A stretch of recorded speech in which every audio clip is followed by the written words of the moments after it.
Well, let's call the meeting to order. Oh. Okay. So we're about to call the meeting to order and welcome Emily tonight and welcome our guest. All right, let's get started. Approval of the agenda. Does anybody have anything to add to the meeting tonight? Just wondering if we could add cybersecurity to the agenda, at least for discussion, see where we're at with it and see if there's any issues. Then we'll call that new business. Yeah, cybersecurity. Okay.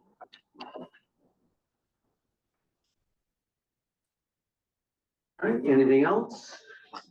We have a motion to approve the agenda with that addition. Thank you, Councilor Sereno, seconder, Councilor Goddard, all those in favor say aye. Under motions carried, we move on to the approval of the minutes. First one is the public hearing minutes, April 8th. Did anybody notice any errors or omissions in those? Nope. Hearing none, we'll approve them as. I do have a question. Okay. A matter of whatever, I'm not sure.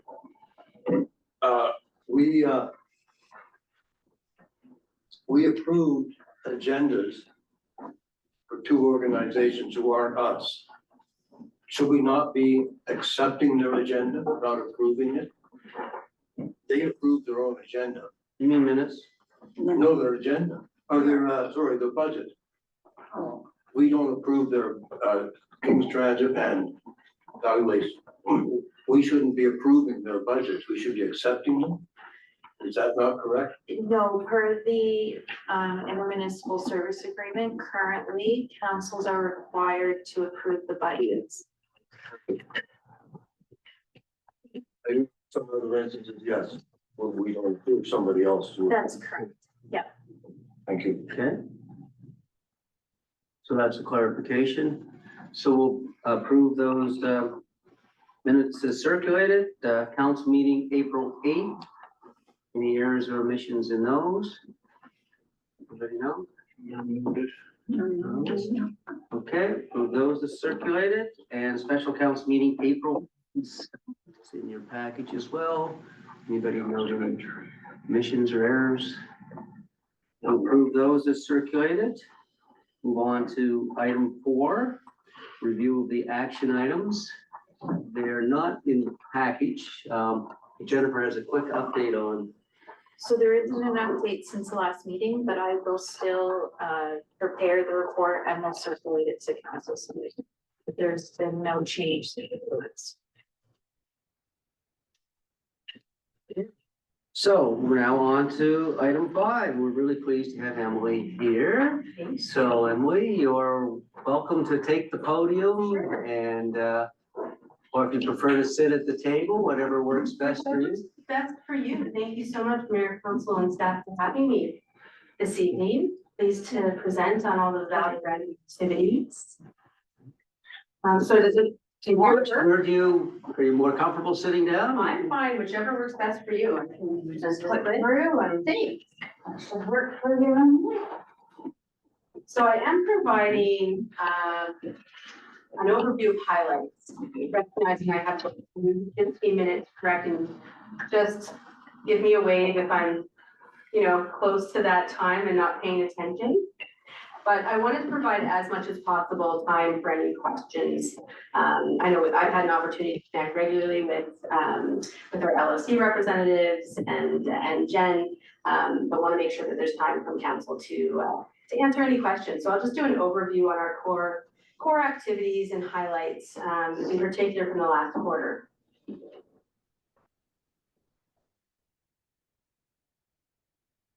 There we go.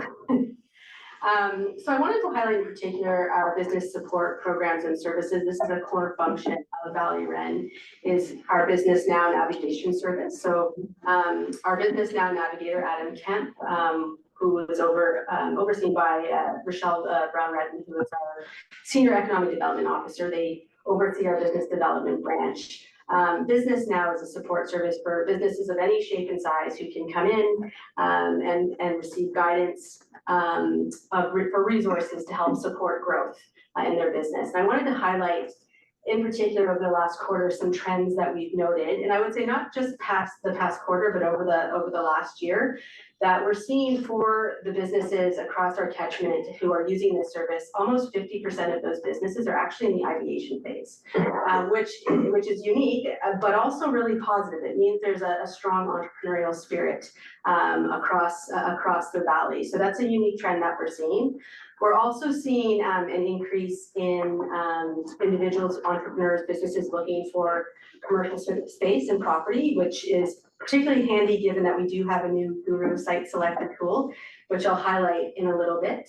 And then of course, this is a common trend, I would say, not just in our catchment, but certainly across the RENs, are entrepreneurs looking for funding opportunities that are like non-repayable loans, which is not an easy task. So our goal is making sure that businesses across our catchment have access to the resources and information they need to grow, expand, start their business. I did want to highlight an event happening. So this is the second of 2 business expos this spring. We're hosting one on May 22nd in West Hants at the Windsor Legion. We hosted one, I think it was in March, I'm trying to remember. I think it was March, the end of March, in Greenwood. And the Business Expo, the aim of it really is to encourage businesses to meet with business support organizations like Valley Ren, but a number of our partners throughout our ecosystem. So that includes the Chamber, CBC, Hants Kings, other support organizations for businesses, while also meeting businesses across our catchment. So that's scheduled for May 22nd. Encourage everyone who's available to come on out and encourage businesses across our catchment. There's no cost to participate, so businesses can secure a free booth. It's first come, first serve, and we do have a few spots still available. So encouraging Berwick businesses, if they're interested, to leverage this opportunity to connect with other businesses. I also just wanted to highlight that we're right now preparing for our 2025 business retention and expansion diagnostics function. That's a core function of all of the RENs. It's basically a diagnostics tool, which sounds fancy. It's a questionnaire, an in-depth questionnaire, and we work closely with our municipal partners and the province on this, and other RENs as well. I was actually in a session last week with the Halifax partnership, actually receiving some foundational retraining myself, which I haven't had before. Typically, this is a 6-month process, and typically it's done every 2 years, but it's a way for us to interview businesses across our catchment, getting a sense of their health and wellness, really. Are they doing well? Are there opportunities for growth and expansion? Are there red flags where they could be potentially close to closing? It allows us to get an understanding of the overall business climate, but how we can also better support businesses across our catchment. So again, as noted, this is typically done every 2 years, and it is a fairly lengthy process and phase. And I will say, if anyone's interested in us doing a presentation at any time on that process, happy to host that. And maybe that's something, Katie, that we can work on together for each of our municipalities. So our aim is to get that launched in the fall. We already have the survey questionnaire prepared. We actually were going to prepare that earlier in the winter, but given US tariffs and the fact that businesses were being regularly surveyed during that time, we wanted to hold off and also get a sense of sort of where we're at with as it relates to US tariffs in particular. And of course, there's still a lot of uncertainty. So that's on the BRE piece. I also wanted to highlight from an investment readiness perspective, last spring we launched Guru, which is a site selection tool. So this is a tool, an online tool that's available on our website, and it allows developers, realtors, site selectors who are looking for locations to start or grow a business to identify commercial properties, land, space, and also access demographics that would impact whether or not they would identify a location in our region as a preferred location to move or grow a business. We actually met with Screen Nova Scotia. I have no sense of time anymore. I'm going to assume it was like 2 or 3 weeks ago.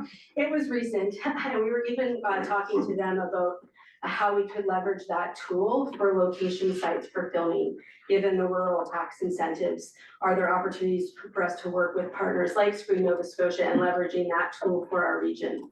I will note, we are the first organization and region using this tool in Atlantic Canada. There are only, I think, 3 others in Canada, so we're one of the first to use this tool. I presented on it at the Partners for Progress conference a couple of weeks ago, and we now have other organizations, other RENs looking at using this tool. So it is unique, and I will say we're just starting to scratch the surface of what this tool is capable of. So if there's interest in us doing a demo at any time, whether it's one-on-one or in a group setting, please let me know, because it is a really unique tool.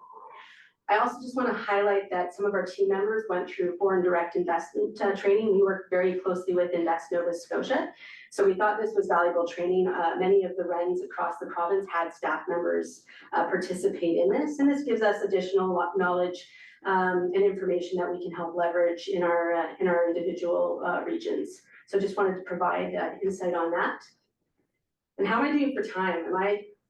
I'm on slide 1, so if I need to speed up, I knew this would be a problem trying to do all of the major highlights.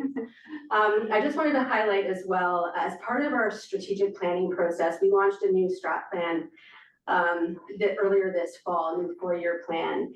And we recognized, as part of that strategic planning process, we met with municipal staff and provincial partners that we were entering this fall into probably the most volatile economic climate globally that we could be.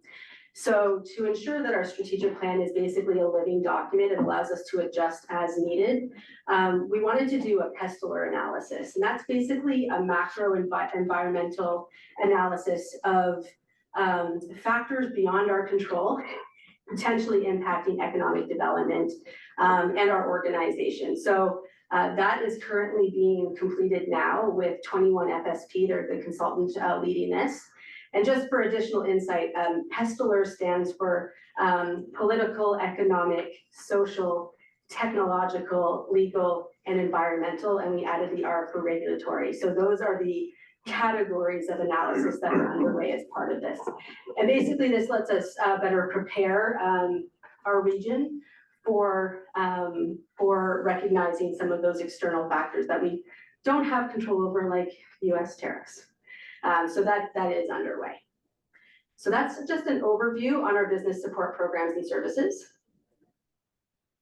I also wanted to highlight some of our programs and services under the category and strategic priority of population readiness, which is one of our 3 strategic priorities. I should note that the other 2 are economic prosperity and regional resilience. So 2 of our programs, and I want to highlight this in particular because Berwick is a best practice for this, and this is our immigration and settlement navigation program. So we work with employers across our region who need support and information on how to recruit, retain talent, newcomer talent to our region. We work with employers of all shapes and sizes. We also work with newcomers who are navigating immigration programs as well. And part of that is really connecting, integrating them into our community, making sure that they feel welcomed and that they want to stay, in our region. As we all know, it's important to have a multifaceted approach to workforce development that includes both local workforce development, but also immigration and settlement. We, across our province and across our country, we have more people dying than are being born. So what that means is that we have to have an approach that is multifaceted, and that's one of the reasons why Valley Ren took on this program, because access to skilled talent is one of the largest economic barriers to economic growth across our region. So it's a widely used program. It is the most widely used program of all of our services at Valley Ren. It could be a core service at this point. But part of that service are our welcome networks that we have in communities across the region. And we do have one in Berwick, and it's in partnership with the library, and it has been our most effective welcome network. So we're using that as a model for other communities across the catchment. And we are looking at strengthening that partnership with libraries across the region as well. They're automatically a safe space for newcomers, and newcomers often gravitate to libraries to access information and resources. So all of our welcome guides for newcomers are actually found at the libraries. So we're looking at strengthening that, but kudos to Berwick and the community here for really taking a leadership approach with the Welcome Network. A couple of, am I still doing okay for time? I'm gonna try and speed it up a little bit. A couple of trends I just wanted to note tied to this program in particular, and this is from feedback and experiences with both employers and newcomers. Barriers to transit, to reliable transit, continue to be highlighted from both newcomers and employers as a barrier to accessing employment in our region. So it's one of those things that this is, again, common, not just in Valley, it's common in rural regions across Nova Scotia, across the country, but it's one of those things for us to consider when we look at long-term economic development plans. How are we envisioning approaches to overcome barriers related to transit? So that's just a trend that I wanted to note. The other trend is that we are continuing to see an increase in negative sentiments towards immigration in our region and in our province, and that is an absolute barrier to economic growth. So it's why the welcome networks are such a vital component to immigration and settlement. And we are working closely with our provincial partners, and we'll be working closely with our municipal partners on campaigns to highlight the importance of immigration to our economy, to our communities. So that's something that's in the works right now, but I did want to highlight that as a trend.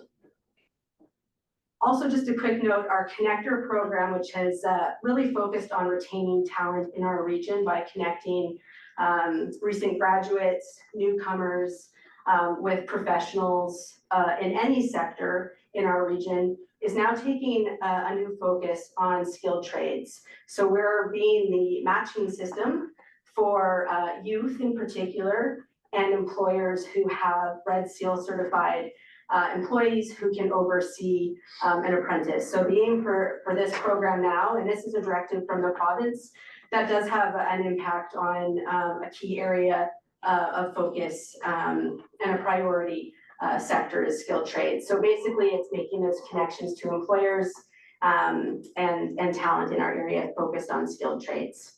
Just a quick note as well that we're working on having more regular reports for labor market insight, and that we can do this at a regional level, but also at a municipal level with Vicinity Jobs. So we're actually doing updated training with our team. And my goal is with our annual report to have an updated version of the labor market insights. I still have a few minutes. I'm still good. You let me know when. 5 minutes. 5 minutes, okay. I can do this in quick time. Just some of our sector development initiative highlights.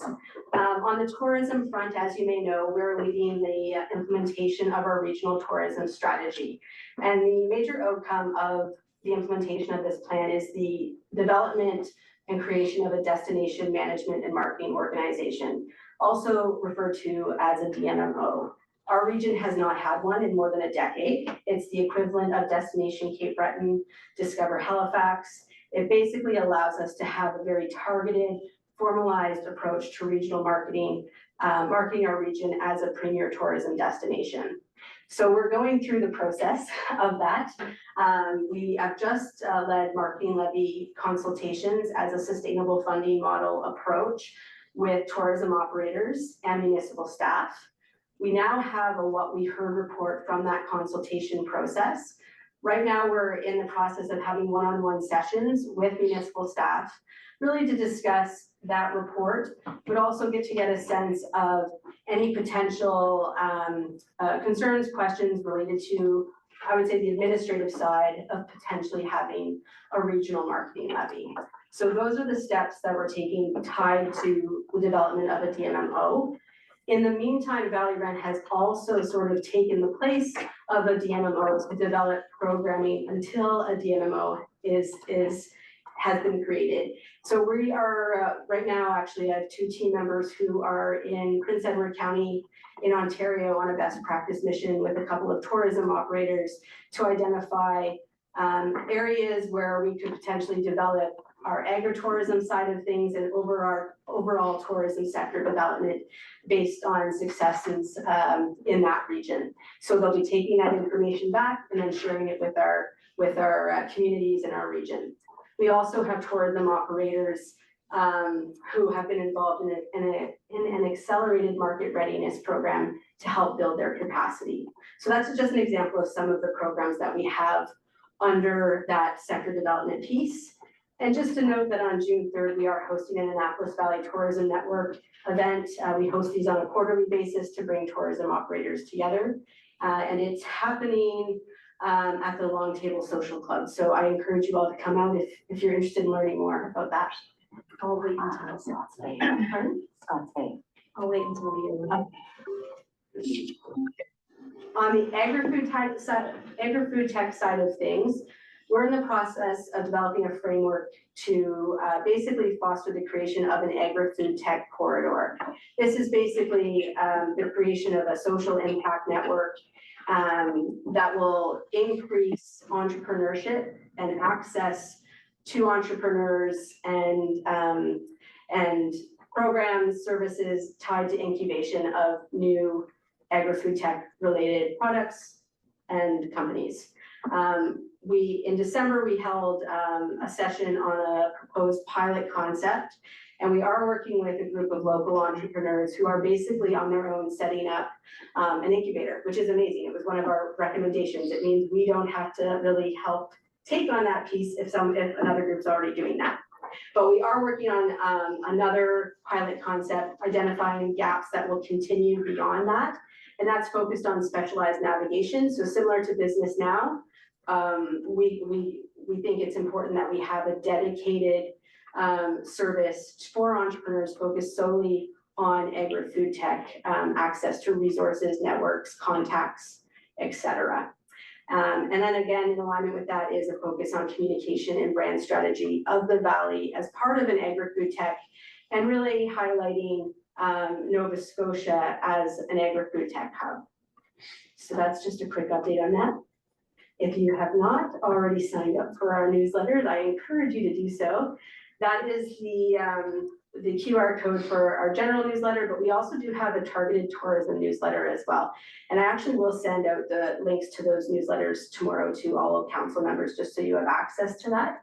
And I do have a few updates on the US tariffs. I hope I haven't been sending too many emails on that one. Did I do it almost in time? You were good, Emily, you were good. I knew it's gonna be hard, but Yeah. thank you for your patience. Well, we knew that because we had the conversation that maybe when you came here to present, you might have to do it in parts. So, Yeah. yeah, maybe. Okay. Questions? Who has questions? Jennifer, I know you were thinking about to ask one. I just had a comment, I guess, is whether or not those tourism events could happen on different evenings, because every single one has happened on an evening that we have council. So no one from Berwick has been able to attend any of them. You know what? That is fantastic information and feedback. I will take it. There's a subcommittee from our tourism implementation working committee who creates those events. So I will bring that back to make sure that we're more careful with the timing. And you're gonna hit someone else if you know it, but a little variety maybe. Yeah, absolutely. No, that's great feedback. Councilor Sereno. With all the recent talk of natural resource development coming from the feds and the provincials, what are you doing with that? So that we're ready to go if they want to develop their resources in this area. So on our end, we have a regional lens to economic development activities. So any special project would have to be approved and discussed with our board and with our liaison and oversight committee who oversees our board. From that perspective, our focus on sector development has been our priority sectors in our region, which is specifically manufacturing, tourism, and agri-food tech. Should there be discussion moving forward where our municipal partners were to come together and say, hey, this is an area of interest, that would allow, and you could come to us and say, is there a role for us to play tied to sector development, tied to natural resources in some way, then we could potentially look at whether or not that should be something that the REN could help support. But recognizing also that it would mean we'd have to shift and adjust our strategic plan, which again, we've left room for that. A strategic plan is a living document and can adjust based on needs of our region, but that would have to be formalized with all of our municipal, First Nation and provincial partners. Questions? James? I just want to welcome you to the town of Berwick. I know you're a new resident, and we're really pleased that you're in the town of Berwick. And Thanks, you can bring a lot of good information and you can visit our council chambers on a regular basis as well. I was saying I should have walked here. I'm on Northburn. I drove. Next time I will walk, but I just want to thank you for the warm welcome. I've always been a huge fan of Berwick. I grew up in the valley in Annapolis on the other end of the valley, but Berwick's a wonderful community and there's so many assets here in this municipality and in our region. And I'm a huge fan of advocating for the opportunities for growth here in the Annapolis Valley. So thank you for the warm welcome. Thank you, Emily. I had two quick questions. Yeah. How do you select, recruit, or identify businesses for the business retention program? They select? That is a perfect question. I've actually never gone through the business retention and expansion diagnostics process, so that's also going to be new to me. But my understanding from our team is that we would work closely with our municipal partners. So it's different from business now where businesses come to us, entrepreneurs come to us. This allows us to do targeted outreach where we would typically do general outreach, but there may be businesses that our municipal partners are aware of that maybe could benefit from having the formal diagnostics. There does have to be a willingness from that business though to participate, because it's typically takes about a 60 minutes for an in-depth interview, and then there's a process. You're building relationships with these businesses to get to know them. It allows us to understand and sort of see all facets of their business, but we would work closely with our municipal partners as part of this process. Okay. And the other question was around the Guru, and where do you get your inputs for that tool? Like who gives you the commercial space that's available and or the land for development? How does that come about? And do we get any role from Lewis County? So all of the data for like listings comes through Spacelist. So we actually have a partnership with the Nova Scotia Association of Realtors. Okay. And Spacelist automatically updates. So this is the beautiful thing about this tool is that it automatically is updated. We also are leveraging data from Esri. So this is up-to-date, accurate data from Statistics Canada and other accurate sources. So it allows us to have literally I think there's more than like 5 million data sets. So we are literally just scratching the surface on what this tool can do. But our municipal partners are really important on the planning side of things. So we do incorporate information from our municipal partners, whether it's zoning information or other information tied to demographics that our municipal partners would update. And that's been part of the agreements that we've worked on. Great, thanks. Oh, another question. I only have one other question. No worries. What do you see in this region as being our competitive advantage? Oh, that's a good question, Jared. I think our greatest competitive advantage is our people, the people that are here, and those that are coming here. And in addition to that, we have a number of natural assets. We have the world's highest tides. We have a unique microclimate that allows us to be one of the top fruit growing regions in the country.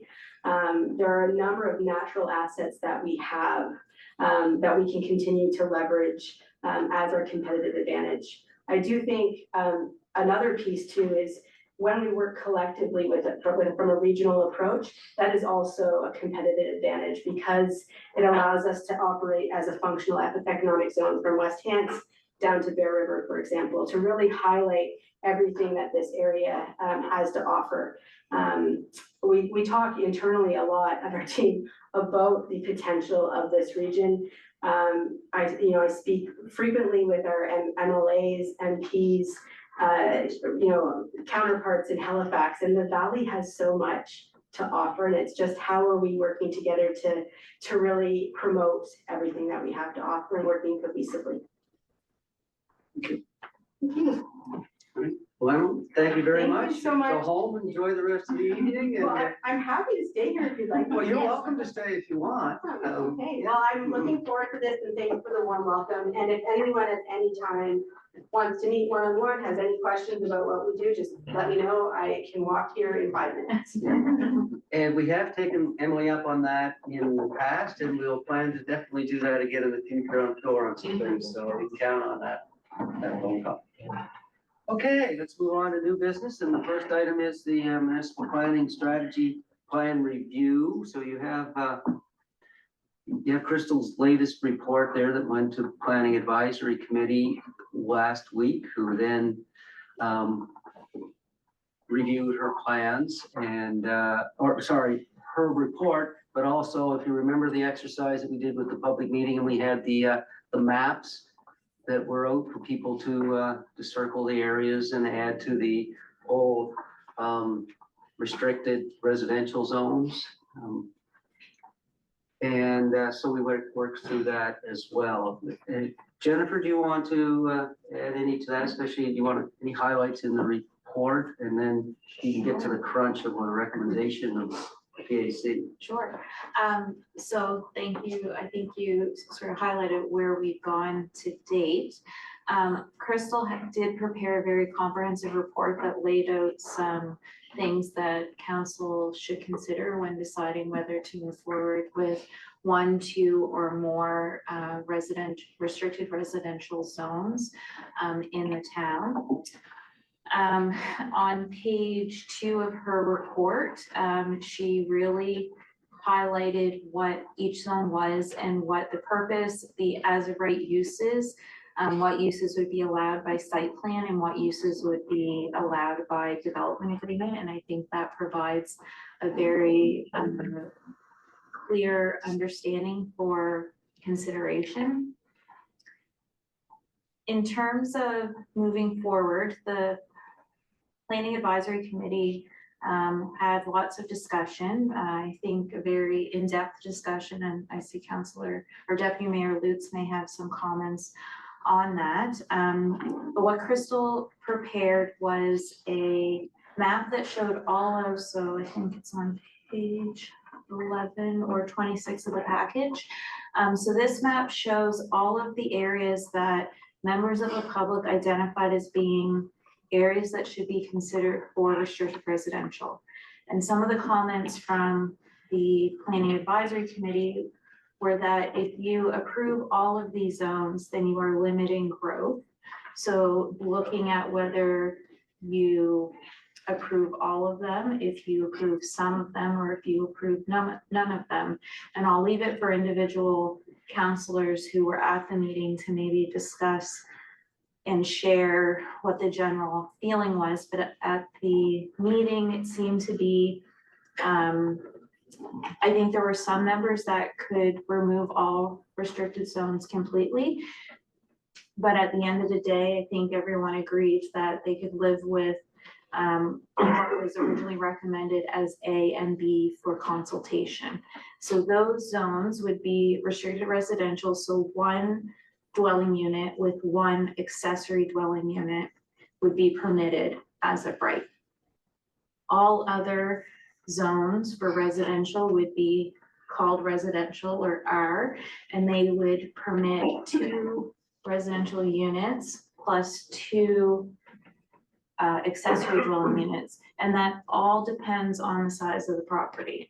So it doesn't mean that every single property in Middleton, or geez, I almost said Whipple and then I switched to Middleton, in Berwick, could have 4 units. It would be allowed if the size of the lot permitted. So I think that's the key in understanding what can happen on a property or a neighboring property is the size of the property matters. And then you look at what is permitted, and then you look at the size of the property. I think that, so what the Planning Advisory Committee recommended to council was to direct staff to prepare the municipal planning strategy and land use bylaw, so the land use bylaw map, to include the restricted residential zone and only identify it in what is A and B on this map. All other residential zones would be R or residential, unless otherwise approved through development agreement or existing. So any questions, comments? Counselors that were at PAC? I think I'm the only one that was at PAC, so we did have a really fulsome discussion about this. And very clearly, the option of accepting all of them was not an option that could be considered, which then left us with trying to really understand what the objectives were and how this would impact. And very much understanding that changing or not accepting all of those places as RR will change very little for existing properties because of the size, the restrictions that come on because of the size of the lot and other things that need to be conformed to and considered before you would be allowed to do anything different or whatever. And the very importance of making this community, providing spaces in this community, places to live that are more affordable, because right now, if, you know, we are not an affordable town, and that limits our growth, it limits our success of our businesses, it limits our opportunities to attract more businesses, like all of those things, and increases the costs significantly for every one of us. And so it was felt quite strongly that definitely we could not ever consider changing, allowing undeveloped spaces, which was, you know, was also one of the options that was suggested in the public meeting. And then the whole issue of, well, what do we do? And yes, there was a very strong discussion about the option of not having any RR. And we did believe that perhaps this was the right position right now. Recognizing as well that zoning is not a permanent decision. So, you know, there will be, if the situation changes, et cetera, things will change. Thank you. We had a bit of a discussion on some criteria that we should look at, which is in her report. Yeah. And Councillor Quackenack hit on a couple of them, but certainly if it's already not developed, why would we restrict it? So if you eliminate those ones, then that reduced the number, some of the letters on the list.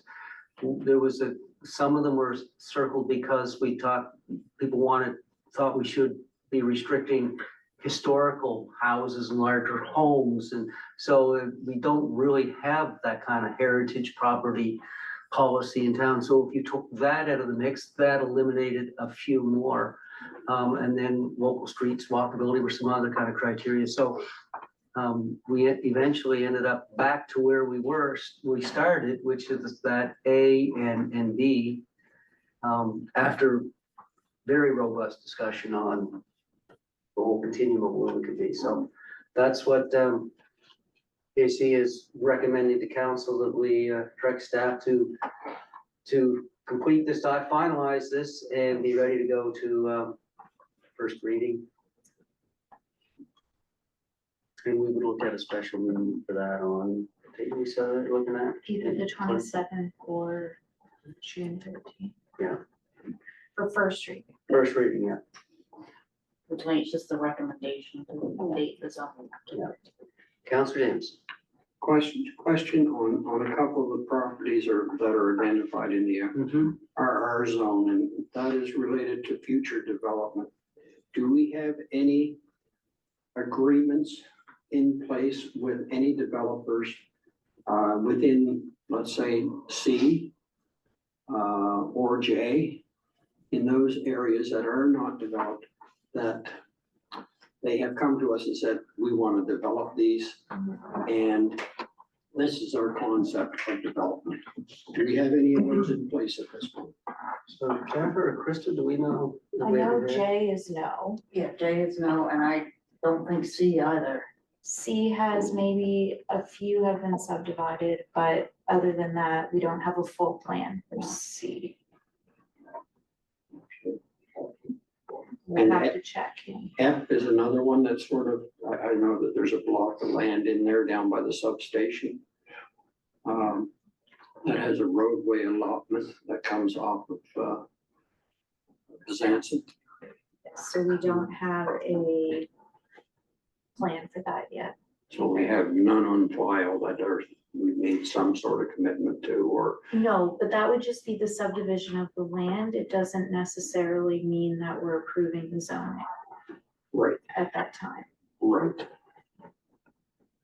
So they could still do residential within those. These zones, if there's a residential zone, does not mean that someone has to build 2 units plus 2 accessory dwelling units. That's just saying that that's the They maximum can't go up you to can that. go up to without rezoning application. So and the property has to be big enough to do that. Mhm. So in the A area, chances are those properties are not large enough to add more than 1 unit or an accessory dwelling unit. And so if the property owner of C is doing a similar to what is in A, it's very unlikely that they would be able to do more than the single unit anyway. But they get to choose what they advertise for terms of building on that lot.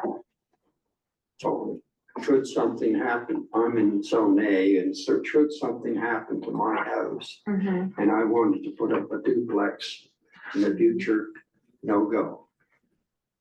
Correct, there is a criteria for you to rezone from RR to R, but it would have to meet the criteria in the bylaw, and it would also have to go through the public process and meet the setback requirements and All of this stuff that goes Yeah. along. so nothing is a given.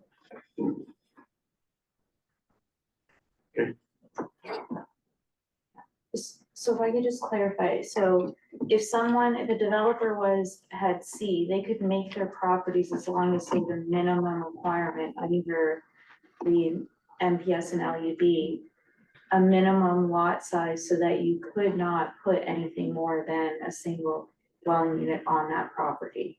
So it might not be zoned RR, but if you're subdividing lots, you could subdivide them small enough that you can limit what can happen on that under the current or the proposed. So you double the lot size, or double the lot numbers within the current zone and restrict it. Or they could make them big enough That you could that you put, could yeah. put 2 on it if they wanted to. I think the reason A and B tend to were chosen was because pretty much by the development that exists there now, they are pretty restricted.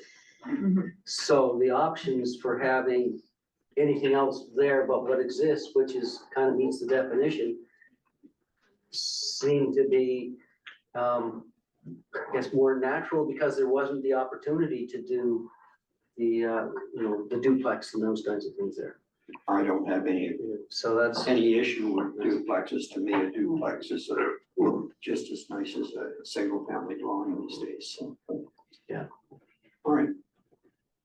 I understand now. so at this point, I think we really just need to, if we're okay with that, we don't need the motion as much as we need the direction to staff, or should we have a motion to direct staff? I think there should be Okay. a motion to direct staff Let's to do that. prepare the municipal planning strategy and land use bylaw for first reading with amendments to the LUD zoning map to reflect A and B as restricted residential zones. I would like to see C added to that, not J, but C.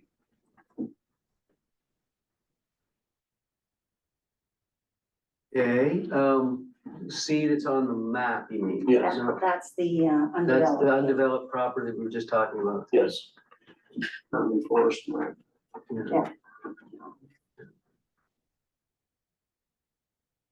Okay, so that's a thought, but we So you need a mover. we of need a, motion. we kind of, first we were reviewing the report.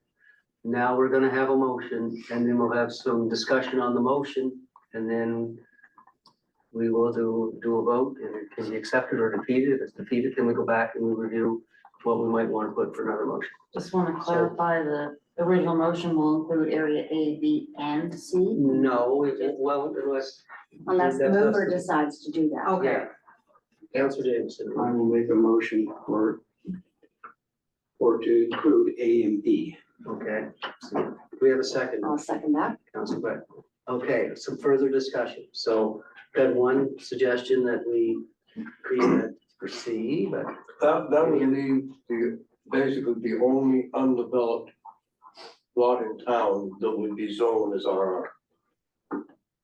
Everything else will be zoned something different. I think we need to keep somewhere that single family homes are what, if someone's looking for that, there's somewhere they can go in our town. So just to clarify, just because it's zoned R does not mean that you can't build a single family dwelling unit. That's right, you And can, that's the only thing. you can, yes, Yeah, but you could build a duplex there too. right. So you want to protect neighborhoods to be only, Single family dwelling, yes, that's what, okay. I just want to make sure that it's, yeah, the same as A is.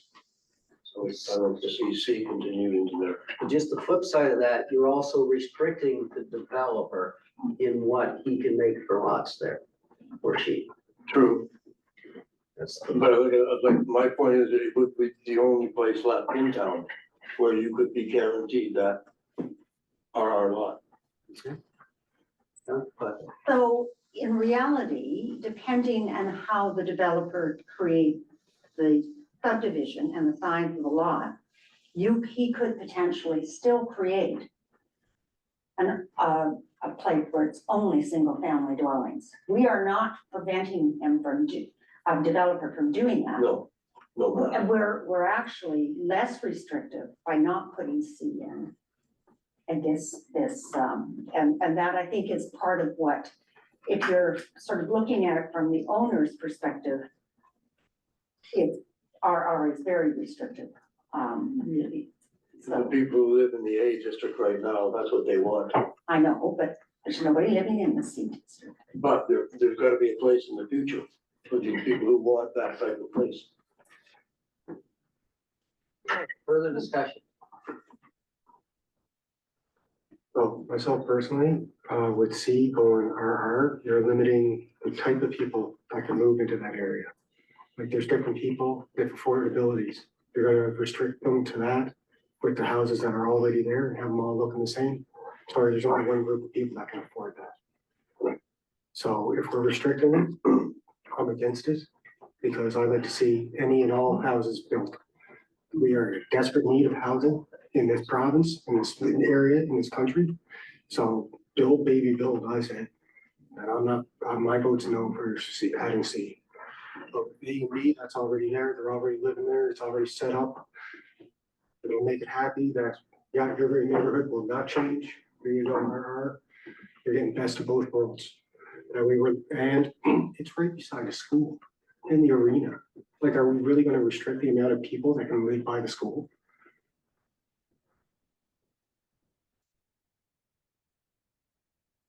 Anyway, those are my points. I'm all for the motion, A and B.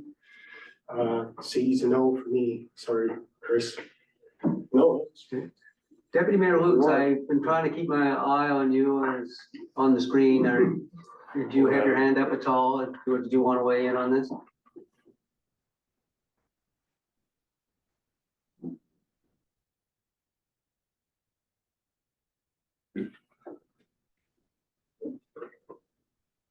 Can you hear me now? I got you. Yeah.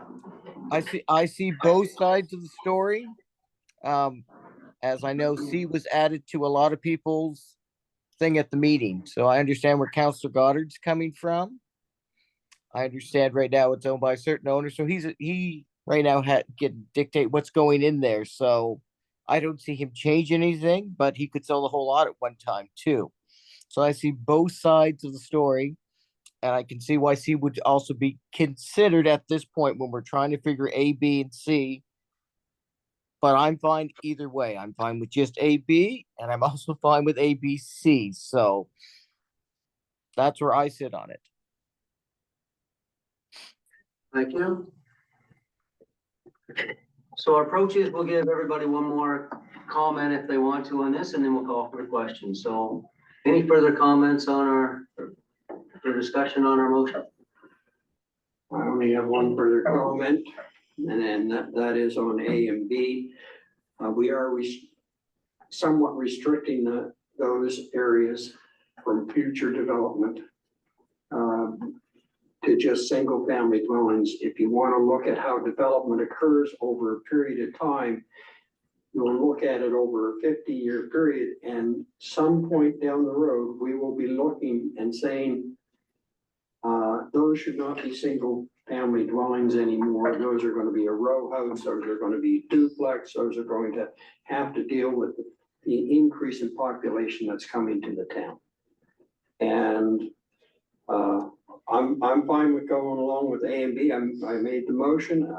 It's fine by me, but it is restricting my rights a little bit in that I have to come back to probably various committees, various members to say, this has to happen in order for me to do something different on my property. But I do know that it is nice to have an area that is specific. And, but we will be revisiting this years in the future. Well, we'll automatically be revisiting it in 10 years as we redo the MPS again, but we do have the option to revisit whenever we want. So, you know, in a year or 2 years, 3 years time, we realize this isn't working, then we have the option to come back and do that. So, we're not making, this is not forever carved in stone. This is only for this particular time until we choose as a councillor to do it again, but we automatically will revisit in 10 years or thereabout. We're a little behind our 10-year mark a little bit now since the last one. Okay, are we ready for the motion then? So we have the motion on the floor, which is as is written here for areas A and B. All those in favor, let's do show of hands. All those in favor, show of hands. I will go along with it. Okay, and any nays? No, my hand was up. So, okay, motion's carried. Thank you very much for that. So now we proceed to first reading, then we'll have a public hearing, and then we'll have a second reading. So it's a ways yet before we're done, and the public will have another opportunity to weigh in on it. So thank you very much. This has been a long ongoing process. Some of it's been longer at it than others. But it's been taking a lot of thought and a lot of discussion. So I appreciate everybody's time and efforts on this one. Okay, let's move on to B, the de-transfer tax bylaw repeal and replacement. Our first reading, and who wants to speak to that? I guess I can, and Krista can fill in anything that, so as council provided direction at the last meeting, we have prepared an amendment. It's an amendment, however, given the significant amount of change to the document, The direction from the solicitor was to refer to it as a repeal and replace. But the only change to the meaning was to update the rate from 1% to 1.25%. So what we included here, what in the package was the new bylaw. The bylaw that is on our website includes 6 pages, which is just referencing directly copy and paste from the Municipal Government Act. And the best practice would be that you refer to the act, not regurgitate the act or the act. And I think at the time when these bylaws were originally put in place, it wasn't easy access to the MGA online.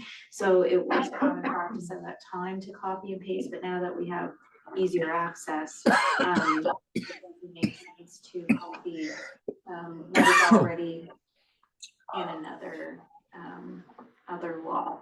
So we'll put this forward for first reading, and then we would take it for second reading. I don't believe it requires a public hearing. I'm gonna check that, but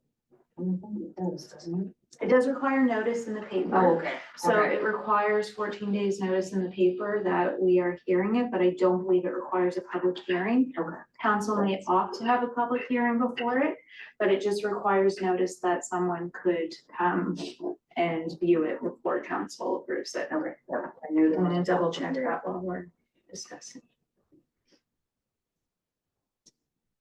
Okay, so any comments on the report? Councilor Nichols. Just 2 things. One is, previously we saw all the other municipalities and their deed transfer taxes that were there. Most of them were close to 1.5%. And ours was significantly below. There was one municipality that was considering changing theirs or had recently changed theirs. Do we know if the County of Kings did change theirs to 1.5, or has that been approved? I cannot answer that for you at this time, but I could take a quick look. So they did not have a bylaw, so they were just presenting one for their council to consider implementation, and I believe they proposed 1.5. But I'll have to do a quick search and see what they ended up doing. So before second reading, we would have that answer? Yes. Okay.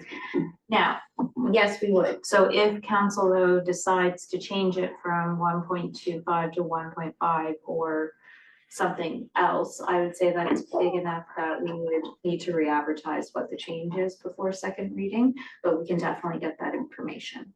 Okay. My reason for bringing that up is the competitive advantage issue again. And I think that I'm fine with the 1.25, but I would like to know where it is in the other regions. And I guess my only other question is, this will have an impact on our budget. And just remind me again, what type of impact this will have on our budget. Potentially 25,000, but again, it depends on the real estate market over the course of the fiscal year. So if we're keeping all assumptions the same, it was about 1/7 on the tax rate. Okay, thank you. Any other questions on this?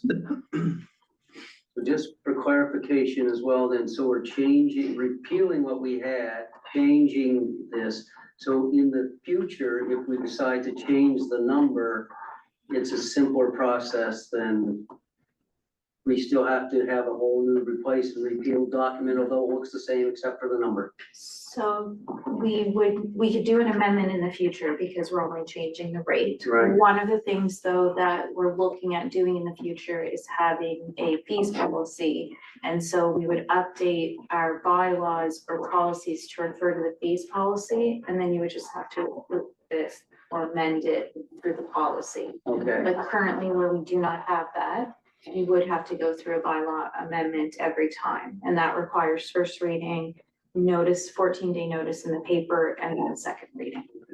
So we need to move on the fees policy, so it doesn't force us to change the whole thing, go through all that and change. Yes, so those are, take quite a bit of Yeah, okay. time. All right, just wanted to be sure. All right, so we need a motion that we are, so we need a motion that this is first reading, or that we're moving to first reading. So this is going to second reading. This is the first. This is This is the first So reading. this is that council would give first reading. Yeah, so we have motion, we're giving first reading, Council Sereno, second by Councilor Goddard. All those in favor say aye. Aye. Motion's carried. And second reading then would be, or we need to find out we're doing a public, which we'll probably do We prior to don't the meeting. require it. We don't? No. Okay. So what we will do is do the notice in the paper for 14 days prior. So if anyone wants to come in and view the bylaw or view it on our website, and then we'll have some meetings. Okay, so we'll wait to set the date for second reading, depending on getting the ad in the paper in the 14 days. So it should be June 13th, but if we can't get it in, Right. then it would be the next council. That's happened to us in the past. We booked the date, called on it, and then realized we didn't get the ad in the paper, so our second reading is not It should legal. be clear to go in for the 22nd, April. Will we have any, will there be any feedback or opportunity for feedback after advertisement? Okay. So we would, so yes, we could get, what we, I think the ad will say is that they can send feedback prior to a certain date of before first reading. We just wouldn't have a public meeting, hearing of it, but the feedback would be. That's what I'd like to hear is the feedback. Okay, thank you for that. Let's move on to Steve, Asphalt and Paving Services, and Aaron. Will you take us through that one, please? Yes, sir. Okay, so the recommendation is that council award the work scope as outlined in BER 2025-002 Asphalt and Paving Services to Howard Little Excavating Limited for the anticipated contract amount of $225,000 excluding HST. So this is just for our annual paving and asphalt maintenance contract. We released the RFP on the 24th of April. It closed on the 8th of May. We received 3 tender responses: Dexter Construction, Howard Little Excavating, and Valley Paving. There's a table here in the background that shows a summary of pricing relative to a reasonable work scope for what we would complete this summer.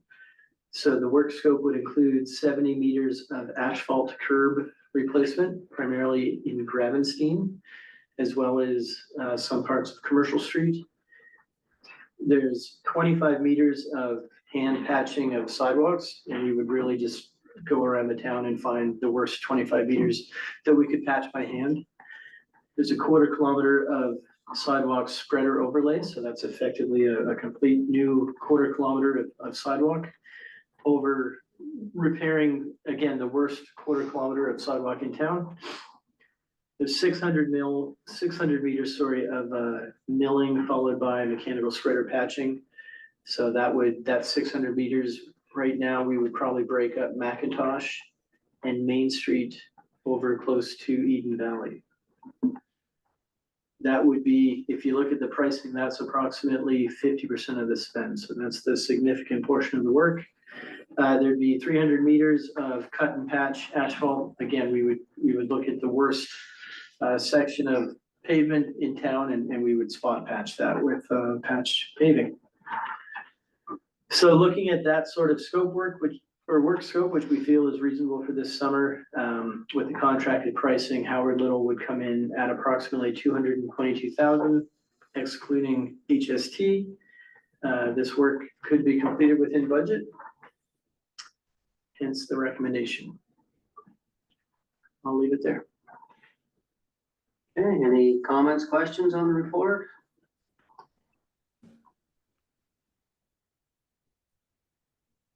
Councilor James. Just on the 600 meters of large milling, is there, in a lot of cases, we have underpinnings or assets underneath the roads.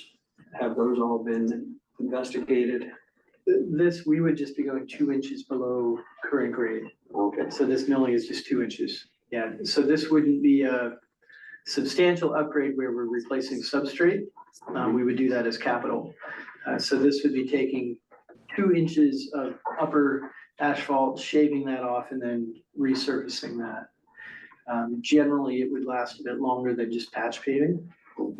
Of course, if we took it all down and replaced the substrate, that would be the best. But again, we would handle that as a capital project. Everything there, Luce, is that your hand there? There's my hand. Can you guys hear me? Yes. Okay.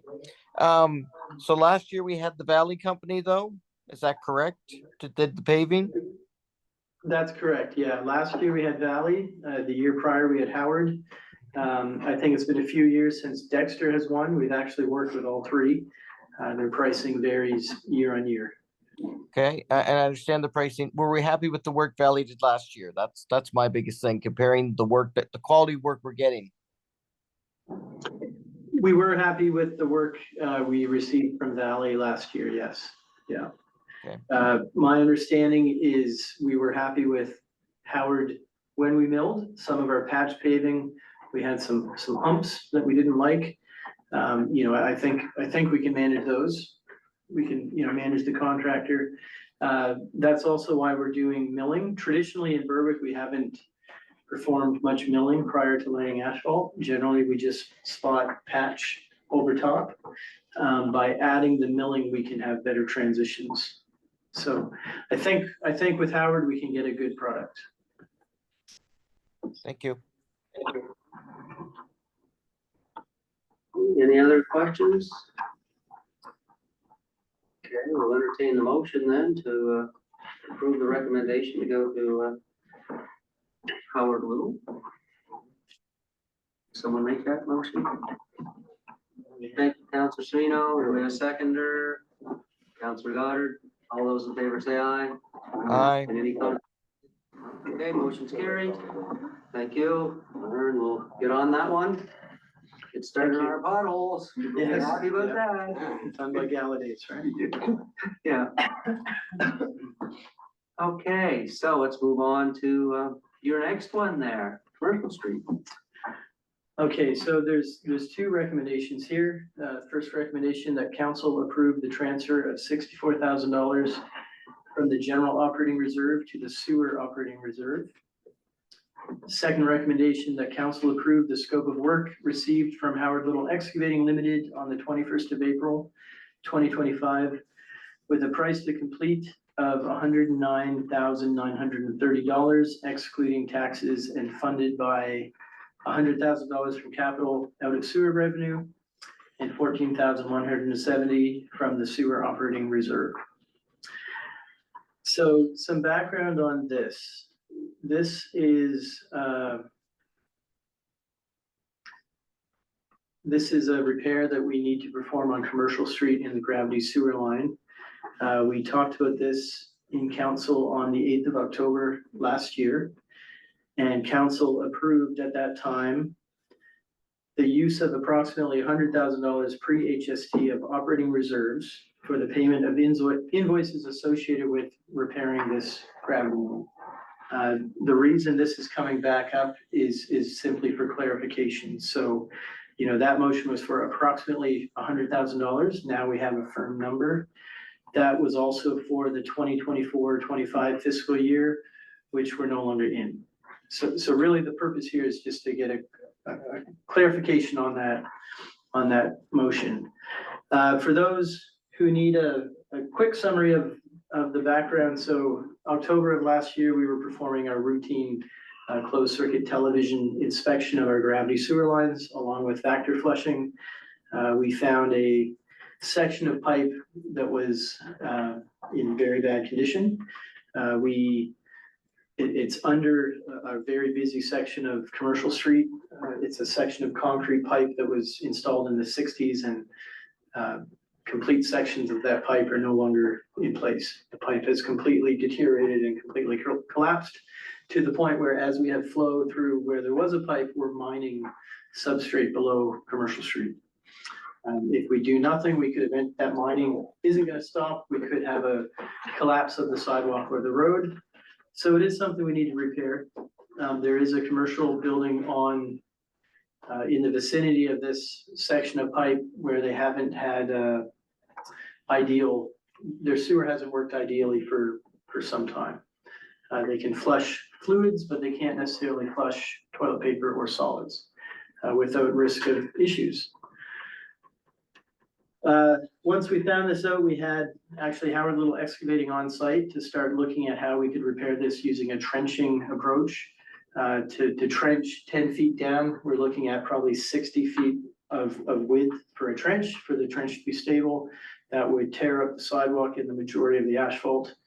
Reinstating that would be very expensive because of the cost of concrete and asphalt. So we started looking at alternate techniques. We looked at inflatable resin patches, which are things we've used in town before. That's where you essentially inflate a sock of fabric that's coated in a resin. The resin sets by UV lights and you regain strength in your pipe. Our pipe is too far gone. You need a pipe to bond your sock to for that to work. If there's no pipe, you can't bond. We did have an extended period of time. We were shut down in this type of work for the winter. Manholes are buried and we can't really access them to do this work. As soon as we started having access to manholes in February, we were able to get these resin companies in town. They performed more CCTV work and again, verified that they couldn't do the work, which was kind of disappointing. As soon as we found that out, we reached out to a third work scope technique, which is where you fuse very thick walled pipe and you basically create two small trenches, one on either side of the pipe that needs to be repaired. And you physically pull this thick walled plastic pipe through the concrete pipe and you destroy the concrete pipe in the process and you tie them in with new manholes. It's actually the lowest impact on traffic and pedestrian traffic. It would have the lowest cost of reinstatement because we're minimizing the amount of concrete and asphalt that we have to reinstate. But of course, there's a cost because we have a very specialized contractor coming in town. We would have 60 meters of fused pipe lying along the sidewalk for a couple days that we would need to partition off from the public. And then we would pull that like a snake underground. And in the process, we would crush up the concrete pipe. Quite an interesting operation, quite complex. It is something that, you know, there is a local company in the valley that performs this service and they've been in business for several years. So we're quite confident it can be done successfully. So the 22nd of April, we received a formal quote from Howard Little Excavating, who would be working with Evangeline Excavation. Evangeline Excavation is the company that can do this pull through with thick walled pipe. Howard Little would be digging the two trenches, installing manholes and reinstating the asphalt. It is work they can perform this late spring or this summer. It's work we would have done before our paving contract is finished. That's the intent at least. For more background, there's some pictures included in the RFD just showing the quality of that line. There's some new pictures added where you can just see that the pipe is effectively not a pipe anymore. This is money that we included in the budget. We did include this in the approved budget to use reserves to perform this work. Again, this recommendation is really administrative housekeeping, just to pull it into this fiscal year and to firm up the approximate number with an actual number. Okay, any questions on the report? Councilor James. Just a question on, we're building two holes, we're taking up two manholes at each end and we're pulling the pipe through. I understand that. Yeah. How deep will we be going and does that require any special safety equipment? And these companies will be providing that, I take it. The companies will provide, we'll probably use fencing. We'll need a physical barrier. These trenches will be open for a few days. The trenches will be uh, 10 feet wide by 20 feet long, roughly. The pipe that we have to pull through is 10 feet deep below the asphalt surface. So we need enough length on the trench to get pipe bent down to a 10-foot depth. So it's about 20 feet long. And of course, this is right by, it's very close to the bus station in front of Foodland. It's right in front of the pharmacy where we get a lot of traffic, and it's basically the section of pipe in between the Independent and Foodland. So it's a very busy section with a lot of foot traffic. We need to do it as quick as we can. We need to button it back up as quick as we can to restore traffic. We'll probably be down to either an altered center line or a single lane of traffic until the work is complete, which is a flagging operation, which is a cost. But we would need fencing, most likely, a physical barrier to keep pedestrians away from these trenches. And that is built within this group. That's built within, traffic control is built within. Thank you. I don't want to get too geeky about it. I mean, this is going to be a really exciting operation when it happens. Yeah. One question. Councilor Strino. So this is, I've never heard of this technology. It's been used before, it works just as well as digging it out. Yes. The other way. Yeah. Like I don't wanna do it and then 4 weeks down the road realize, oh, it didn't work. You know what I mean? Yeah, this is an established technology. I mean, I don't know exactly how long this company's been in business, but it's on the order of 20 years Okay. in the valley. It's They're doing this for 20 years? they've been doing this pull through and push through.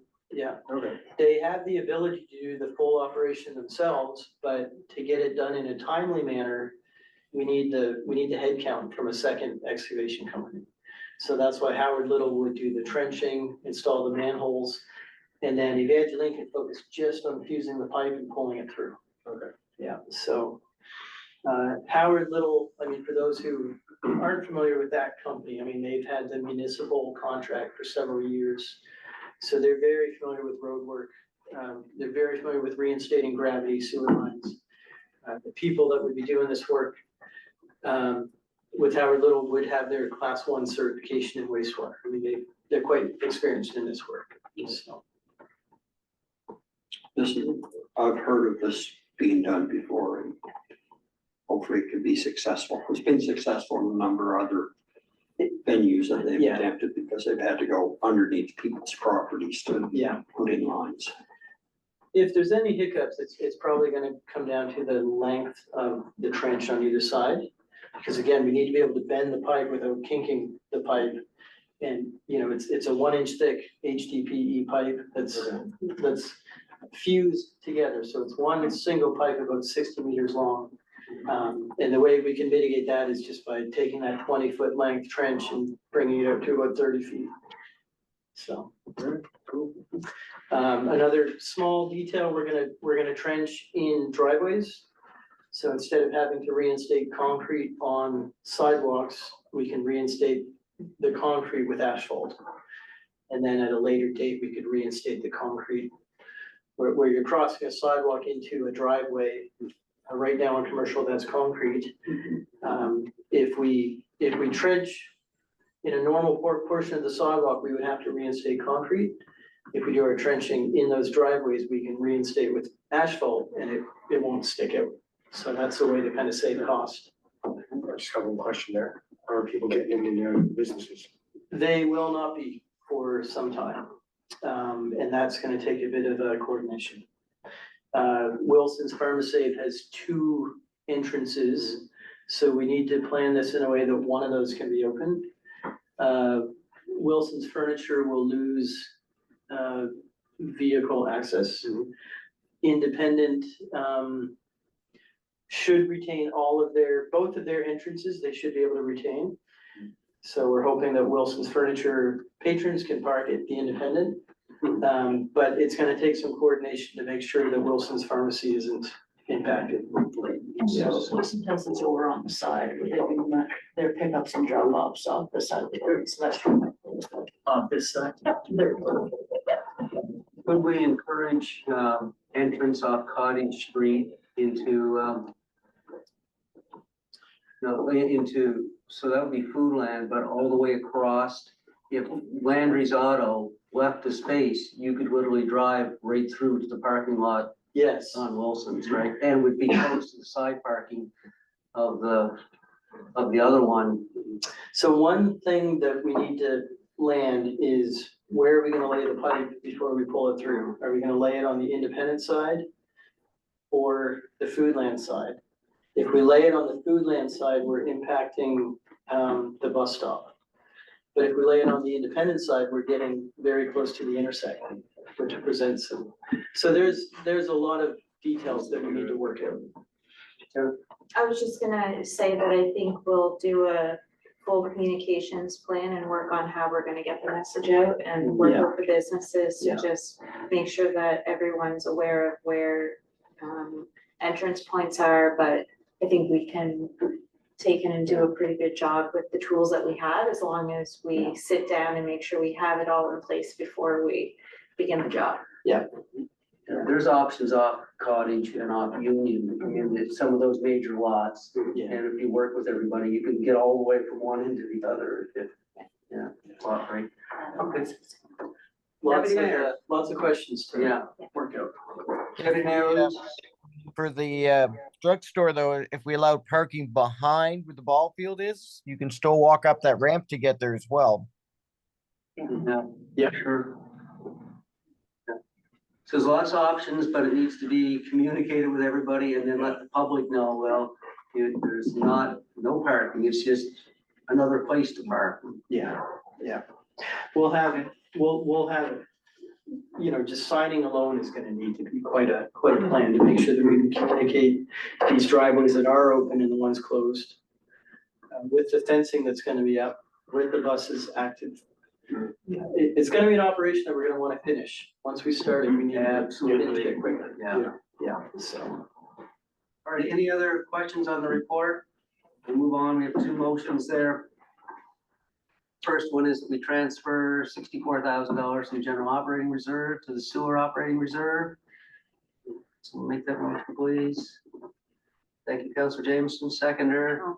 Thank you, Councilor Quackenack. All those in favor say aye. Aye. Motion is carried. And the second one is that council approve the scope of work received from Howard Little on April 21st with a price to complete of $109,930, excluding applicable taxes, and funded by $100,000 in capital sewer revenue and $14,170 from the sewer operating revenue. Reserve, sorry. So moved. Councilor Bowder, Councilor Serena seconded. All those in favor? And aye, and motion's carried. All right, thank you. Okay, so we'll make that one so. Night, Emily. All right, so we're now moving on to the order to remedy 109 Marster. So, Councilor, or Deputy Mayor Lutz, you're gonna get an email here shortly on this report. And everyone else either has a hard copy or can follow along on the screen. And Jennifer, take it away. Okay. So one of the things I mentioned to the mayor just prior to the meeting is that I have been working with our solicitor, and one of the things that I'm recommending is that if council wants to put an order in place, that we make that official order on May 27th, so that we can make sure we get the wording right. I don't have that back from the lawyer, but this gives you the discussion to have and provide direction if it's something other than an order. So the essence though is that I'll start with some of the background. I provided much of this background in January 13th on all of the things that we have done before. We're in order, or actually when we get a complaint, we usually reach out to the property owner with a letter. Kind of like, oops, did you know that there's been some complaints? and request remedy to the situation. That did not happen. We did put an order on the property. The property owner came to council and asked for it to be overturned. Council overturned it and asked the CAO to work with the property owner. At the time, the deputy mayor at the time, which is now mayor, we met with the property owner to talk about some options for storage or concealment of the vehicles. And after that, we did not hear any more updates, and staff attempted calling. We even sent a registered letter, and we have not received any further response from the property owner. So this was an item that I believe came up during the election and something that was asked to bring back to council. Again, working with the solicitor still, there was a lot of time between the last order and this order, mostly due to the election and budget, a lot of other priorities, but hopefully bringing this one back to get some further direction on. So I've provided, as recently as today, we've driven by the property, and I've attached some pictures to show what is currently there. I think the most important item that we need to get direction from our planner on before council can officially make an order is whether or not the portable garage that, or structure with the canvas over it is permitted or not. So there is some suggestion that it might not be a permittable use where it's located. It could be permitted, but need to be located in a different location on the property. So we do not have that response for tonight. And I think that's important to have before an order is placed. And then we can work in conjunction with that permitted use on how to move forward. So I think I'll stop there because I don't know how much more you want to get into the order if we don't have the answer on the permitted use. I think that the pictures are there to show you what the property looks like. So those gray canvas is new to the property from the original complaint. So I think that's an attempt to try to conceal, but there's still a lot between that vent or that structure in and around it that is still visible from the road, as well as a few other vehicles that are not properly parked in the driveway that are more permanent. Correct. And those are the source of complaints that we've been receiving. So maybe I'll open it to questions. Oh, yes, Deputy Mayor Williams, hand is up. Yes, mine was just, you had the three things or the fence. He can't then put like what Eden Valley has, a fence with holes all the way through it and still be in compliance. Am I correct in saying that? Or could he get away? It may be more expensive fence, but are we looking for a wooden fence where you can't see through it? Or is he abiding by our petition if we go that way with a steel fence, but that has holes in it, green or whatever? Yeah, great question. The intention, and this is again where I would look to our lawyer for the correct wording, but because I was playing around with what the right words would be, I don't think we want to say it has to be a wood fence, but it needs to be something that blocks the view.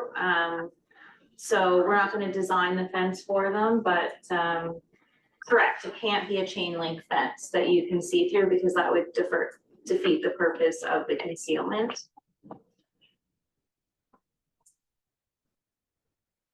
Any other questions on the report? Still a few missing items here. Yeah, there's still a few missing items, and I'll just go to Deputy Mayor Lewis's comments on fencing is, will there be what height restrictions will be applied to that, and not only visibility through, but ability to enter and exit property by the owner as well. So So one of the things I will say is the only issue with the fence is at some point it will need to be repaired. So this is a temporary solution. But it is something that as previous practice with the town, it has been acceptable as a way to hide unsightly backyards. This is a unique situation because it's a corner lot, so there's not a lot of hiding that can be done unless there is a fence put up. So the fence would need to be if it's under 6 feet, it doesn't require a building permit. So I think 6 feet should be more than adequate. For the most the town permits in residential, it's 8. Okay, Requires, but thank you. residential. Anything lower than I think 6.6 need a permit. Anything between 6.6 feet and 8 requires a permit, and you can't go above 8. Councilor Goddard? It says dangerous and unsightly. Putting a fence up won't make it any less dangerous. If So, anything, it'll make it worse. yeah, so the wording in the act is dangerous and unsightly. It's not dangerous or unsightly. So if you perceive something to be unsightly, it's also dangerous. It's just the wording of the act. So there could be aspects to it. So we've looked at the property. We haven't fully entered the property. So that could be a step that's taken, but we don't really have the resources to do a lot of the investigation. So we try to work with more concealment and preventing the public from walking into a property if there is. Like sometimes some people think that a car on blocks is dangerous if someone went on your property. At some point, private property should be private. So I think that unless it's life safety that's obvious or combustible or something, we try to conceal the unsightly. So just to Councillor Jameson's point, I'm not quite sure how the fence would work in terms of, I don't think we'd be requiring a gate that they'd have to open and close for their vehicles, but we would want to ensure that the majority of the backyard would be concealed from view, without requiring them to have like what's the word I'm looking for, a mechanical gate that opens and closes to get access. Yeah. So what I would recommend is that, or request information on, is if the planner comes back and says that this is a permitted use, and that's fine, does council wish to have the order brought back? I guess I can bring back all options at the next meeting. So something, and you'll have it ahead of time to review. So this report will be updated with an order and or the permitted use and fully flush out next steps. I just wanted to make sure that you've had information tonight because this has been an ongoing issue and I have had residents ask me what's been happening. So I think that at the next meeting, you would have more up-to-date information to make a decision, whether that is to place the order or work with the development officer on the permitted use first. Councilor, I'm fine with what you bring back, the additional information. I guess my only thing in that additional information, how will we if we have to go and remedy the problem, there'll be a cost to the town. Is that cost passed on to the landowner? It is, yes. Okay. Should our lawyer include that in the? It's usually included in the order and made clear. So there's actually two options. And I'll clarify these with the lawyer, but so I would not recommend that council's remedy be the fence. So if we place an order on the property and the property owner does not meet the order, I would recommend that the town remove any derelict vehicle that is not properly stored on the driveway or in a garage or structure if permitted. And that cost would be a lien against the property for the property owner to pay. The other option is that every day they violate the order after the 45 days, it's up to $100 offense, and every day is a separate offense. However, the only thing about that is it probably becomes a lien against the property, and I don't know how you'd recover that in a timely manner. So those are the options for council to consider when we get to that point. All right, so this is for information, and we'll get the updates on that at our next meeting. Okay, we'll move on to the new item that we added, which was the cybersecurity. The question was, where are we with that? And we do have some things, and we'll turn it over to you guys to either Lisa or Jen. Sure, so this question did come up actually from one of our customers through Electric. And our IT consultant has provided me with a response on what we're currently doing for cybersecurity.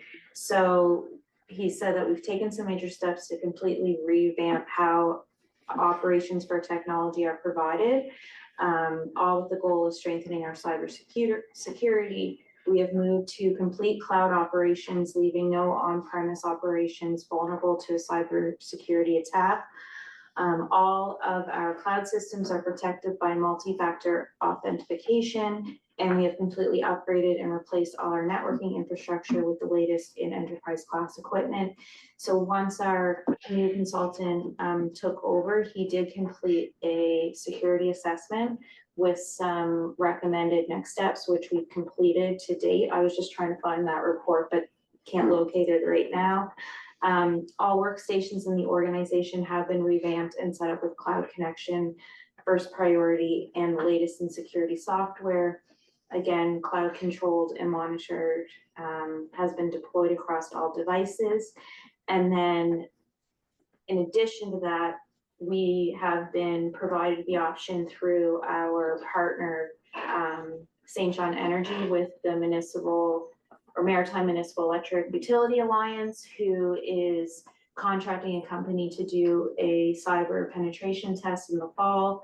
And they've offered the partners to be part of that test. So they will test Berwick Electric and Town of Berwick and provide a report on their findings with some recommendations on how we can improve security. And then second to that, one of our partners recently had inquired about cyber security insurance, and our IT consultant just recently sent me some information on it. One of the things we are currently we do have through our old partnership with the County of Kings is a program that will set up phishing attempts and some you can go in and do tests. The only thing is I'm not sure if they're catching every new employee because they're no longer setting them up. So that's something that we need to determine whether we take, and that was something our IT consultant suggested, is that we take that over, or we just need a better process with the County of Kings to make sure that they put any new user on that system so that they can get those emails and complete the training. So if I have a email that comes in from a suspicious individual or someone that I don't know, swipe left. Delete, and you can also just forward it to me or something and say, is this spam? Or I have a few of those that I get once in a while that it's not clear, and so I will send it off to our IT person and just ask for confirmation. I think that the one that a lot of people receive, you'll see is either from the mayor or a staff person, and it will say, please send me money. Oh, mine's not a scam. Another key thing is to look at, especially if it's something like that, is to look at the email address.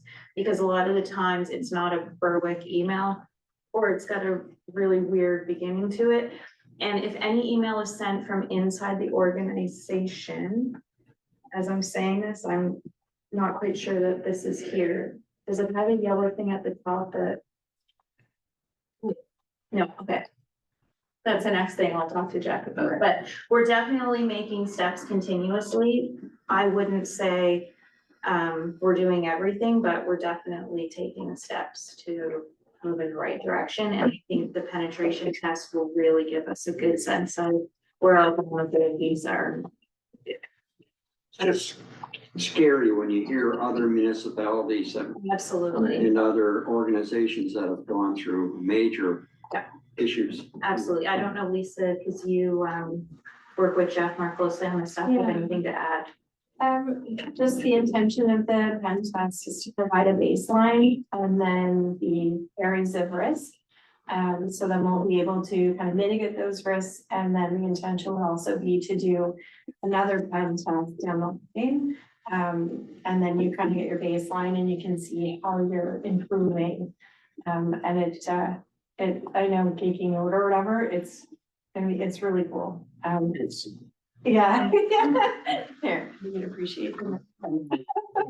Yeah, so, and adds amazing value.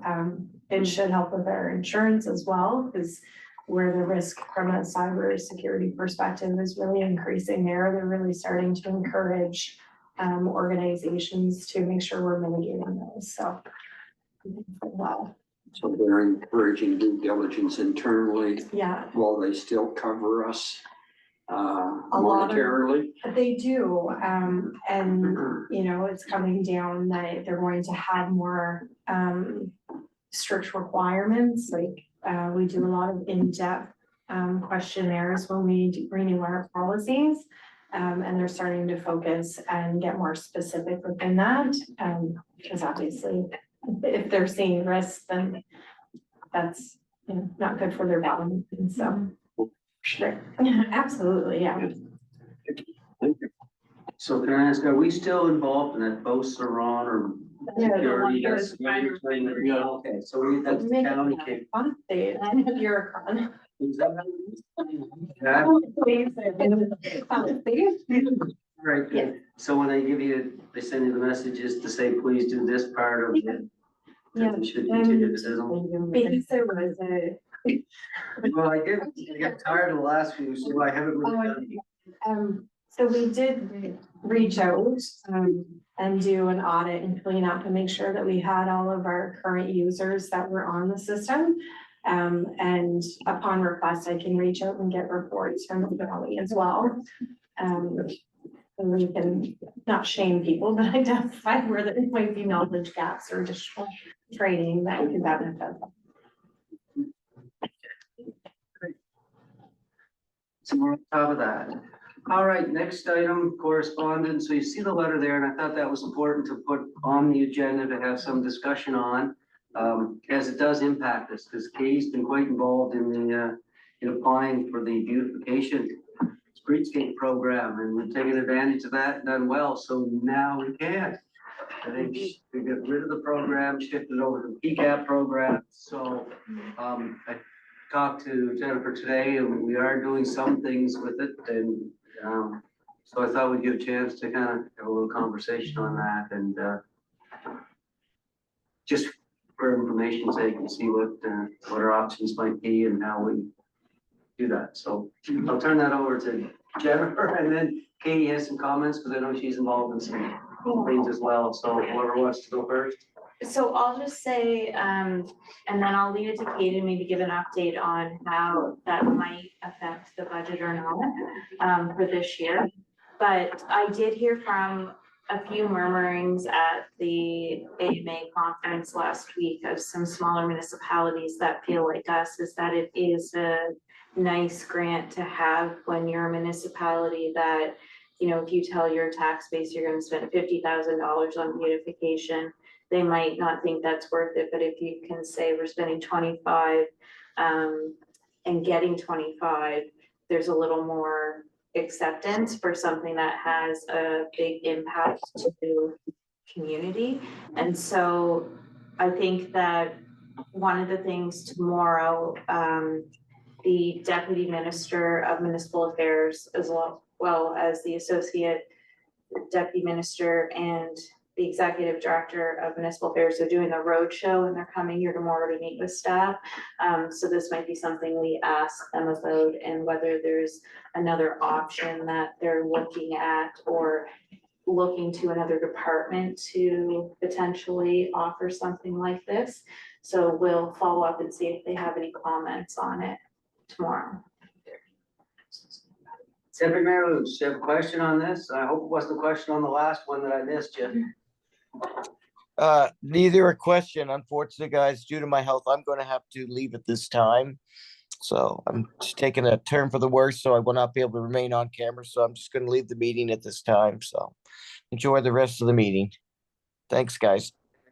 Thanks for joining us. Get well soon there. Yeah. Take care. Okay, Katie, do you want to add to? Sure, and just historically, we have applied for this grant, I think every year since I've been here, so at least 10 years and going, and it's supported projects such as like bringing hanging baskets back. We've done banners, benches, picnic tables. There was a facade improvement program one year. So it has been a major factor in some of the projects we've worked on this year. We did have, this year was money for beautification at the entryway bridge. So we had approved, or it had been approved in the budget, that we would be contributing 12,500 and they would be matching with 12,500. At this point, we haven't received any information on any anticipated costs, as far as burying the conduit for the power. So on that end, we haven't received any, so the only costs that we're aware of at this point would be, the posts, which I have been told would come in, but they believe to be under $10,000. So we're very fortunate that this year, it won't affect what we have proposed. I would just say that in the past, we've again used this for any signage for parks, directional signage, welcome signs again. So that would be something again that would be impacted. We usually have a bit of wiggle room in the budget when it comes to any signs that we're having any lifespan issues or anything like that. So those would be projects that would be affected, just as a reference. And Katie has kind of thought, I know you just received this a week ago or so, but even thinking about what other areas are there to look for, you know, build those connections. So unless there's any other questions or comments on it, it's a bit of a blow, but.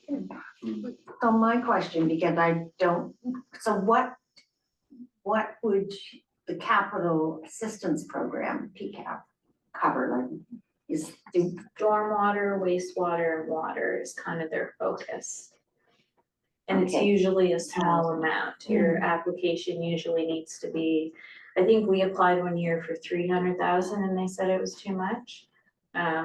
So this is the program that we received, I think 50 or 55, 53 for the stormwater management plan.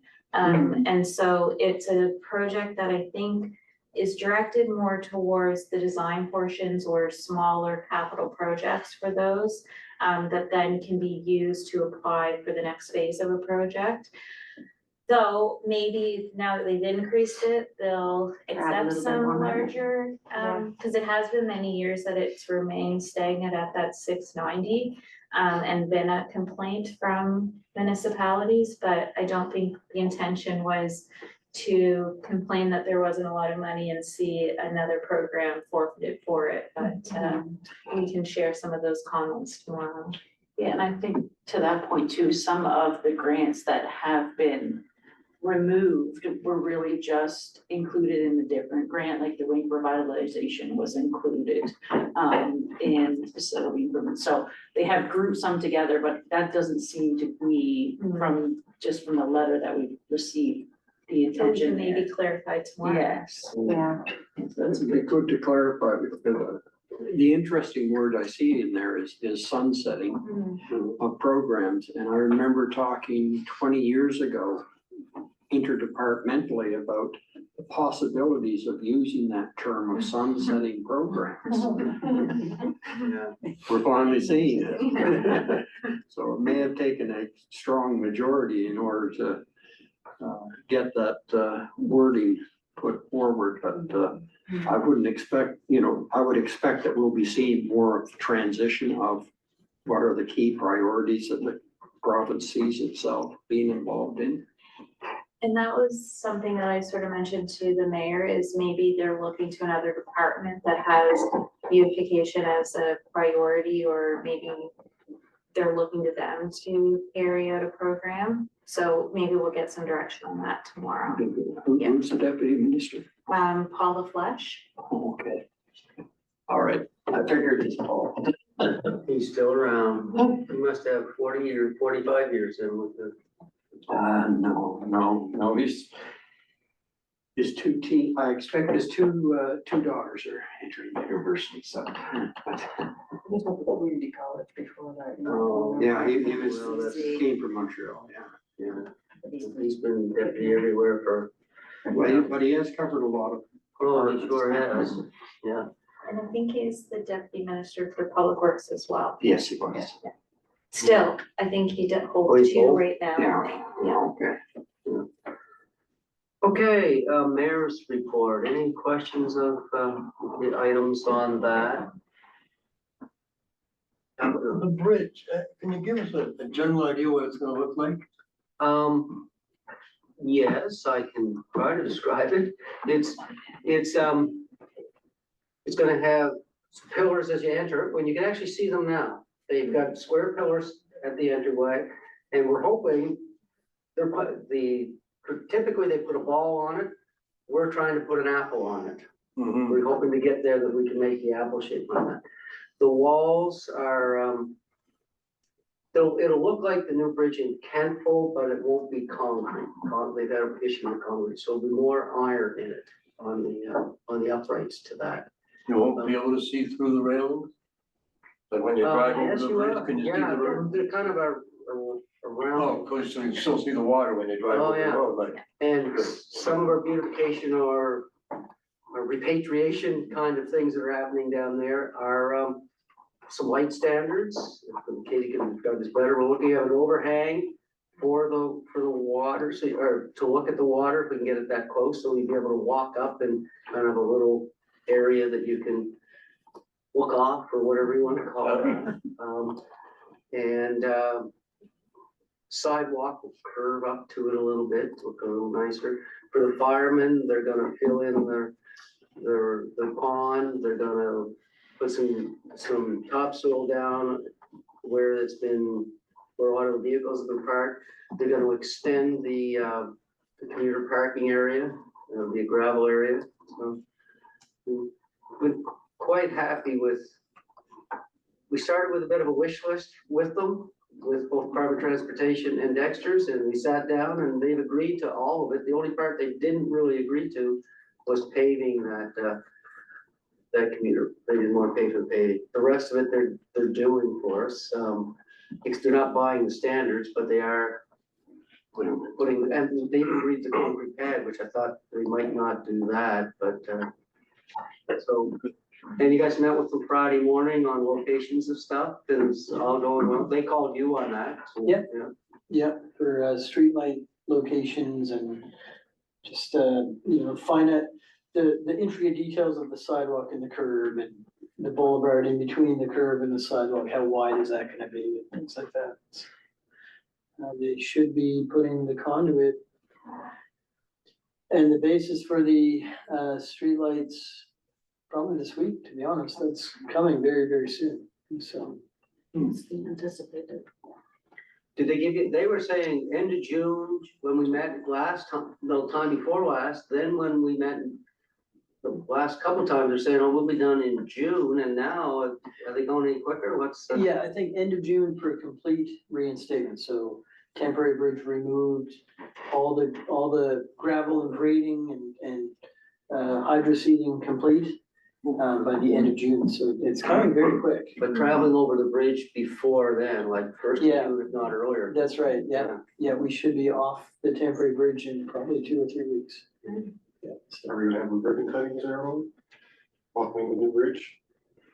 We didn't talk about that with them, we could, if we wanted to do that. It's a pretty, I'll be there with my fishing line. That would be great. Yeah. Yeah.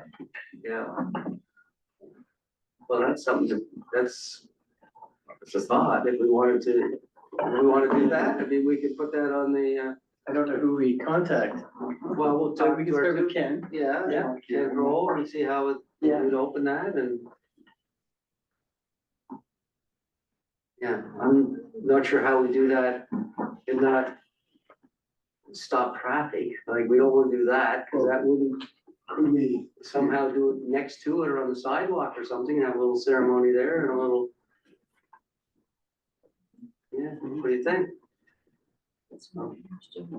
They're advertising. Yeah, a little promotion on it. Yeah. Let's wait till it's all done, Yeah. like near the end of June or into that period of time, and then we'll do it kind of relate it more to the sidewalk and that, and not, won't interrupt traffic. I don't think we want to do that. So it is, Yeah. I'm not sure we'll have the polls by then, can keep updated on that. Yeah, Yeah. well, do it when the posts come. Mhm. Yeah, if it's not next year, I mean, if Right. it's within a couple weeks or whatever. so it is a provincial bridge, Yeah, But the stuff around it is not. is not provincial. The lighting is owned by the province, And that'll be town. that is something else and paid for by us. So it'd be a nice gesture with, in combination with the province. Yeah. The MLA or. Yeah. Above, whichever minister we can get. talk to Paul about that tomorrow. Council The temporary bridge has to be there until the bridge is open, correct? So could we not, the day before that, have an official opening of the bridge and let the town walk across it while the other one's still being used?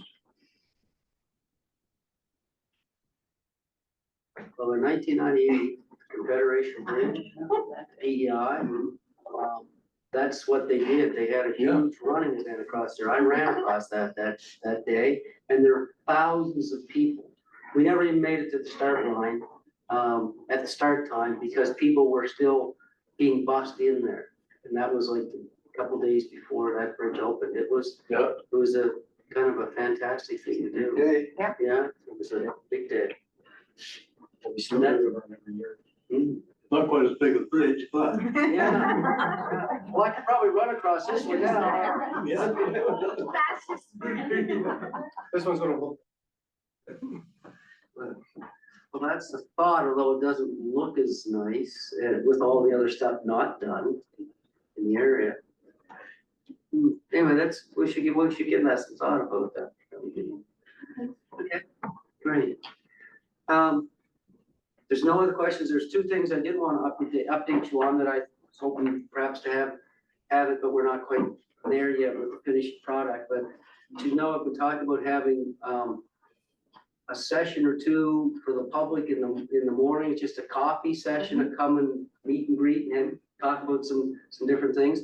Well, I put some thought to it, had a brief conversation with Jennifer that we need to build on a little bit more, but we're looking at more of a series with different topics each time we do it. Like we have the fire hall in the morning, we'd have certain staff, like when we do the budget conversation, let's chat about budget, we would have department heads there and they could talk about their budgets with people. And then the next one might be, let's talk about energy, and we'd focus more on what we're doing, and we have area there and that sort of thing.